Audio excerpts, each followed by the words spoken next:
Lapangan yang bagus dengan pencahayaan yang baik adalah tempat bermain tim tuan rumah, sedangkan lapangan yang kumuh adalah tempat bermain tim lain.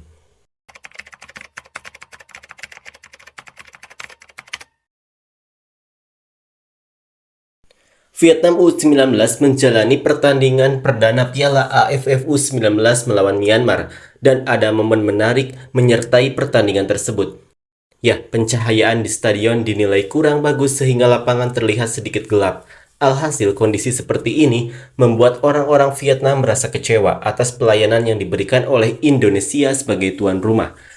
Seperti inilah komentar orang Vietnam untuk Indonesia. Saat saya masuk untuk melihat-lihat, halamannya gelap, sepertinya listrik lemah. Mungkin listrik di sana mahal, atau menurutku, HP-ku rusak, atau kenapa aku tidak tertarik dengan Indonesia. Indonesia sengaja mempermainkan Vietnam. AFC tidak memberikan banyak uang, atau itu adalah permainan kartu dari negara tuan rumah. Kalau stadionnya tidak cukup kapasitas untuk bermain, maka harus dihentikan atau ditunda ya. Itulah strategi tim tuan rumah. Bola di lapangan sangat penuh, tetapi Anda tidak dapat melihatnya. Hanya menyaksikannya gelap seperti halaman desa. Siapa di Asia Tenggara yang tidak tahu kalau dia bos yang kotor? Ini menginjak-injak Vietnam. Bermain di Indonesia jelek dan hanya mengutamakan tim tuan rumah. Jika kalah di turnamen yang diikutinya, itu adalah salah wasit. Kalau ingin adakan turnamen, kalau takut keluar uang untuk listrik, jangan diadakan. Memang benar Indonesia selalu bermain buruk dengan tim lain. Ini yang dipilih pihak penyelenggara. Kalau mau ke Vietnam, saya dukung dengan listrik. Hal ini sudah kami laporkan ke panitia penyelenggara Indonesia karena mereka melakukannya dengan sengaja. Mengapa listrik untuk tim Indonesia begitu terang? Indonesia takut dengan Vietnam. Vietnam juaranya dalam permainan itu. Jadi, salahkah jika saya mengatakan bahwa tim tuan rumah Indonesia selalu bermain keras untuk tim lain? Organisasi di Indonesia tidak adil, selalu bermain buruk di lapangan permainan. Kelompok umur mana yang tidak butuh penerangan yang cukup untuk bermain? Sengaja bersikap buruk ke tim lain, lalu dimarahi, lalu mencari-cari alasan apakah negaramu seperti itu?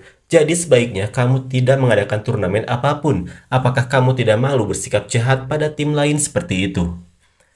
Ketika Anda melihat bahwa Anda tidak dapat melakukan pekerjaan dengan baik, lebih baik menolak daripada mencoba menerima pekerjaan itu, dan akhirnya tidak melakukan apapun lagi. Diam dan lakukan pekerjaan Anda dengan baik. Tunjukkan diri Anda sebagai seorang yang baik, negara yang kompeten. Bertanggung jawab atas pekerjaan. Mungkinkah semua orang di negara Anda begitu tidak bertanggung jawab dengan pekerjaan? Jadi malu pada diri sendiri. Negara-negara Asia Tenggara hanya menganggap Indonesia sebagai tuan rumah paling kotor. Negara Anda mungkin kekurangan listrik. Di malam hari, kedua belah pihak harus menderita. Orang Vietnam memiliki mata yang lebih tajam. Mungkin uang itu digunakan untuk membeli beberapa orang Belanda, tapi mengapa mereka tidak bisa memasang bola lampu? Jika mereka bersusah payah untuk menampungnya, mari kita membuatnya terlihat sedikit lebih baik. Tuan rumah sangat kotor. Bagaimana negara seperti ini bisa berkembang? Jadi, kalau sering menang tidak akan dipuji, kalau kalah alasannya karena malam hari tidak bisa melihat bola. Lapangan yang bagus dengan pencahayaan yang baik adalah tempat bermain tim tuan rumah, sedangkan lapangan yang kumuh adalah tempat bermain tim lain. Memang benar pemain Vietnam sebaiknya memakai baju putih, celana hitam, dan sepatu putih. Mengapa? Saat lampu dimatikan, rasanya seperti hantu berkeliaran di sekitar stadion.